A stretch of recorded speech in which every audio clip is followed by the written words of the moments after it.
I was just a little bitty boy living in a box under the stairs in the corner of the basement of the house half a block down the street from Jerry's Bait Shop. You know the place. Well, anyway, back then life was going swell and everything was just peachy! Except, of course, for the undeniable fact that every single morning, my mother would make me a big old bowl of sauerkraut for breakfast. Big bowl of sauerkraut! Every single morning! It was driving me crazy! I said to my mom, I said, "Hey, Mom, what's up with all the sauerkraut?" And my dear sweet mother, she just looked at me like a cow looks at an oncoming train. And she leaned right down next to me. And she said, "It's good for you!" And then she tied me to the wall and stuck a funnel in my mouth and force-fed me nothing but sauerkraut until I was 26 and a half years old. That's when I swore that someday I would get out of that basement and travel to a magical, faraway place where the sun is always shining and the air smells like warm root beer and the towels are oh so fluffy. Where the Shriners and the lepers play their ukuleles all day long and anyone on the street will gladly shave your back for a nickel. Let me tell you people, it wasn't long at all before my dream came true. Because the very next day, a local radio station had this contest to see who could correctly guess the number of molecules in Leonard Nimoy's butt. I was off by 3, but I still won the grand prize. That's right, a first-class one-way ticket to Albuquerque. You know the place. You know, I'd never been on a real airplane before, and I gotta tell you, it was really great.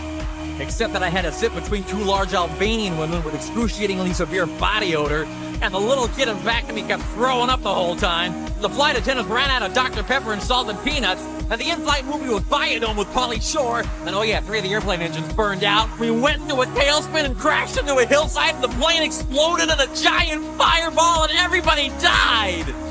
Except for me.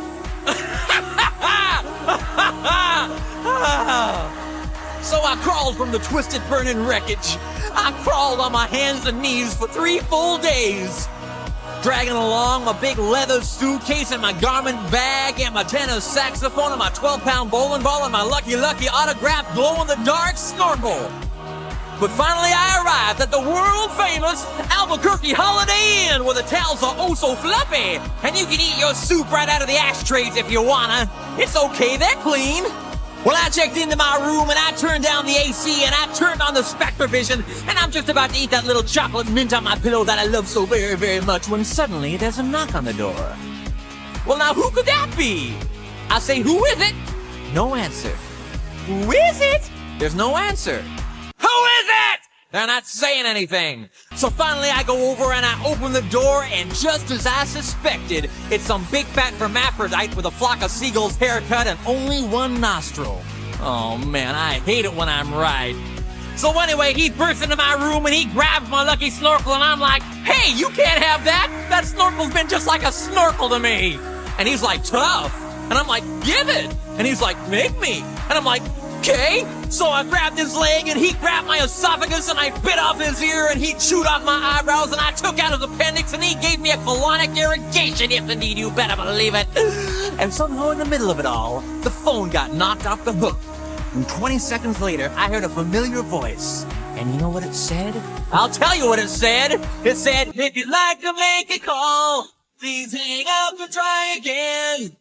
If you need help, hang up and then dial your operator.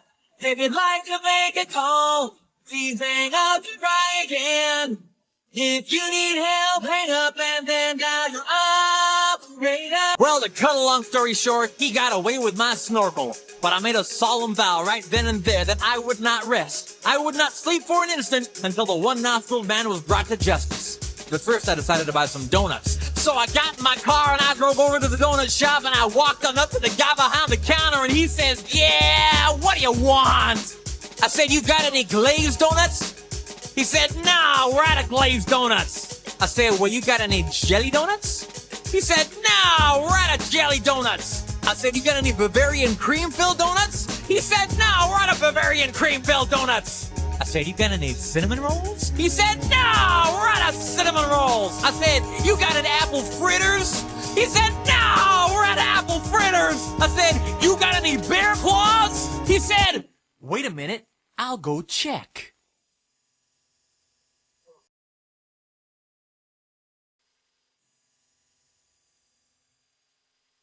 "No, we're out of bear claws!" I said, "Well, in that case, In that case, what do you have? He says, all I got right now is this box of 12 starving, crazed weasels. I said, okay, I'll take that. So he hands me the box, and I open up the lid, and the weasels jump out, and they immediately latch onto my face and start biting me all over. Oh, man, they were just going nuts. They were tearing me apart. You know, I think it was just about that time that a little ditty started going through my head. I believe it went a little something like this. I ran out into the street with these flesh-eating weasels all over my face, waving my arms all around and just running like a constipated wiener dog. And as luck would have it, that's exactly when I ran into the girl of my dreams. Her name was Zelda. She was a calligraphy enthusiast with a slight overbite and hair the color of strained peaches. I'll never forget the very first thing she said to me. She said, hey, you got weasels on your face. That's when I knew it was true love. We were inseparable after that. Oh, we ate together, we bathed together, we even shared the same piece of mint-flavored dental floss. The world was our burrito. So we got married and we bought us a house and had 2 beautiful children, Nathaniel and Superfly. Oh, we were so very, very, very happy. Oh, yeah. But then one fateful night, Zelda said to me, she said, Sweetie Pumpkin, do you want to join the Columbia Record Club? I said, whoa! Hold on now, baby! I'm just not ready for that kind of a commitment! So we broke up and I never saw her again, but things really started looking up for me because about a week later, I finally achieved my lifelong dream. That's right, I got me a part-time job at the Sizzler.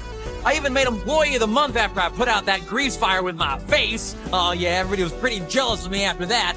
I was getting a lot of attitude. Okay, like one time, I was out in the parking lot trying to remove my excess earwax with a golf pencil when I see this guy Marty trying to carry a big old sofa up the stairs all by himself. So I say to him, I say, hey, you want me to help you with that? And Marty, he just rolls his eyes and goes, no, I want you to cut off my arms and legs with a chainsaw. So I did. And then he gets all indignant on me. He's like, hey man, I was just being sarcastic. Well, that's just great. How was I supposed to know that? I'm not a mind reader for crying out loud. Besides, now he's got a really cute nickname, Torso Boy. So what's he complaining about? Say, that reminds me of another amusing anecdote. This guy comes up to me on the street and he tells me he hasn't had a bite in 3 days. Well, I knew what he meant, but just to be funny, I took a big bite out of his jugular vein. Then he's yelling and screaming and bleeding all over, and I'm like, hey, come on, don't you get it? But he just gets rolling around on the sidewalk, bleeding and screaming, ah! Ah! Ah! You know, completely missing the irony of the whole situation. Man, some people just can't take a joke, you know? Anyway, where was I? Kind of lost my train of thought. Okay, anyway, I know it's kind of a roundabout way of saying it, but I guess the whole point I'm trying to make here is, I hate sauerkraut! That's all I'm really trying to say.